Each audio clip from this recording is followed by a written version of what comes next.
That's it, along here please, come on. Wait, come by. Oh yeah, back, that's it. Come on, over here now. Don't worry, missus. It's only a simulation. We don't lose too many visitors in here. Right, up better? Good. Now then, you've probably heard tell that coal is hard to dig out of the ground. But then again, once out, it can be as brittle as a biscuit. And until about 1950, see, miners were only paid for large lumps of coal. So they treated the coal with kid gloves. Because if it fell to pieces, demarian, no pay. Now you might say, if it breaks that easy, why the fuss with all this machinery? But you've got to get to the coal, haven't you? And when you get there, you've got to get it out. So, all these tunnels are about getting to the coal. And not too long ago, the main way to make tunnels was with a big bang. Now, if you peer into the darkness, you can see our Christmas decorations. No expense spared. Now imagine that all those wires were connected to sticks of explosive. That was used to blast away through the rock and coal. Now that wall we're about to blow up is called the heading, and every day calls for another 2 meters of tunnel. So first, they drill holes in the rock for the explosives. Not willy-nilly, mind, but carefully planned. Each hole over 2 meters deep. They used that boring equipment you can see leaning at the front. The shot firer then eased rounds of explosive into the carefully cleaned holes, and then he'd link these with electrical wires. Now, see there, hanging up next to the boring gear is the exploder. Funnily enough, the shotsman wouldn't press that button standing this close to the explosives. He'd put a couple of sentries down the tunnels with shining red cap lamps, hurry back with his exploder to 200 meters away, and then, even if you were sitting right next to him, he'd holler for all to hear. Just like that. Then, if he got his wiring right, you'd hear a boom, boom, boom, as the rock and coal were blasted out.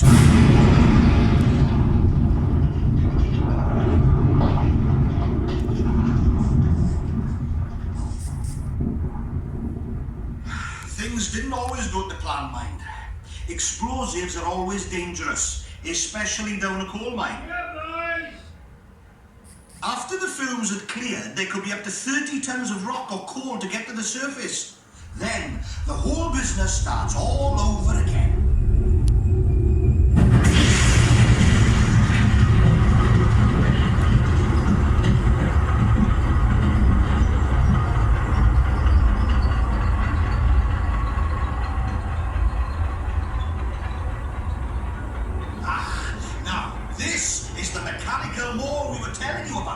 Sorry, didn't give you a turn, missus?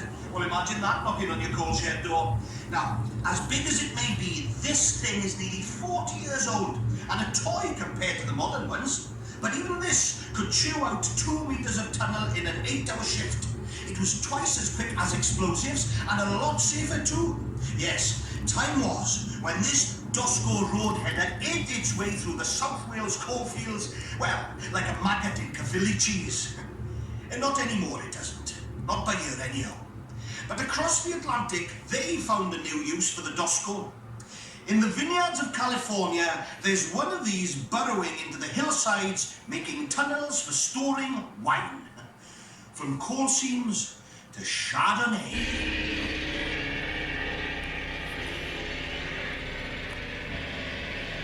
Right, let's get this place sorted, boy. Does she get a night shift back here? She made her own mess up. I know you all call it boy, I was old as you are. Aye, but you've had an easier life than me. These men are the repairers, and they know the mine from top to bottom.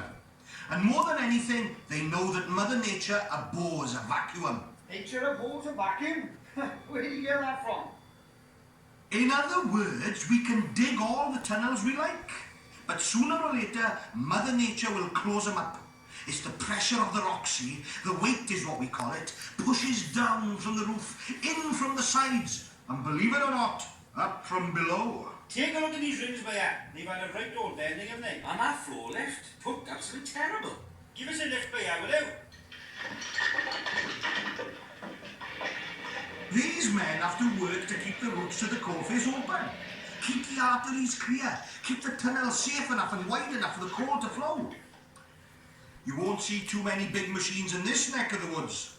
Now and then, mechanical saw perhaps, but mostly it's the quiet muscle of the men who know the rock. Men who've worked the coal, carved it out with their mandrels, feel its strengths and its weaknesses, and sometimes even its heartless treachery. Okay, folks, I think it's time we were moving on. Follow the yellow brick road. Lights over there. Fair play. He's got away with words. You should be a poet. He means a better political poet than he would have been now. And he could do all that.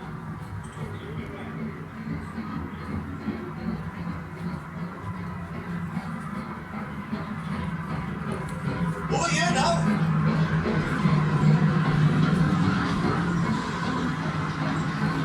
That's it. Over here, please. Come on.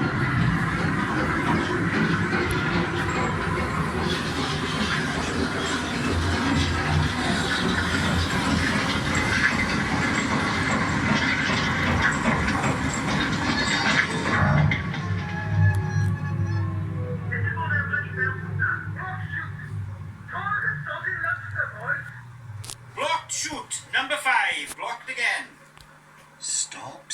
Stop, start like a bloody milk round this morning. Hey, you! Over here now! That's right, this way! I'm under here! Well now, this is very fortuitous. This particular area, ladies and gentlemen, portrays the classic scene of our men at the Coalface doing bugger all and not feeling at all happy about it. However, this shutdown does give me the chance to explain what's happening. This is the Coalface 1970 style. In reality, it would be about 200 metres long, and that machine there, the one with the giant drum, see? That's it. It's called the shearer. When it's working, it moves sideways like a giant bacon slicer.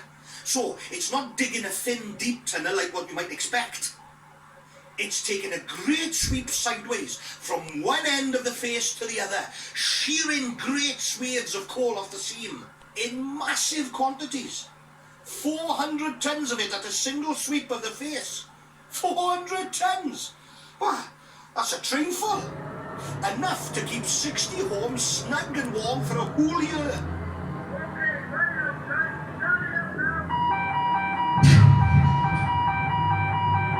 What's the order, boys?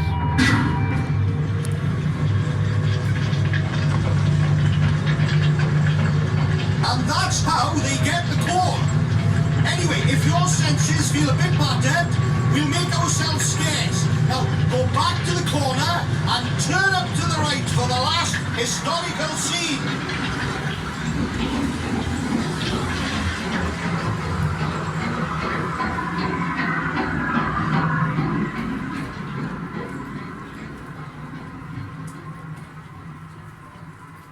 Oh yeah, folks. That's it. Yes. This, ladies and gentlemen, brings us back to where the miners started. And not so long ago either. The hand-filled seam. The hand-filled seam. Hand-emptied, more like. There were lots of thin seams in Wales like this. Imagine it. Lying on your side, shoveling 15 tons of coal onto that conveyor. Take turns having a look how low it is. They could do with some volunteers. Oh yes, and mind that big thing there that looks like a chainsaw. It was used before they had big coal cutters. They called it the Widowmaker because of the dust it threw up. And it wasn't the only Widowmaker down the mine. Well, time to wash away the grime. When you leave here now, make your way up to the slope to those fine miners' baths they built back in the 1930s. Great they were. Made a big difference to the miner's life, and an even bigger difference to the miner's wife. But you know, there were some things about the pit that you couldn't wash away. Memories. Mostly happy, but sometimes sad. Memories of friends made and maybe lost in the pit. And you know, there was something else you couldn't wash off. That was pride. Ask any miner. Show him a pit lamp or any of that fancy tackle up there in those exhibitions. He won't see a museum artifact. He'll see something real. Part of his body, part of his craft, part of his pride. Out of this black hole he built warm houses and bright chapels. Out of this thin seam he hewed miners' institutes and finer education and better health. Out of this secret place he gave power to nations and hearths to homes. You know, it wasn't only the coal that was squeezed out of ancient trees. The miners were squeezed too, into a comradeship you might never understand.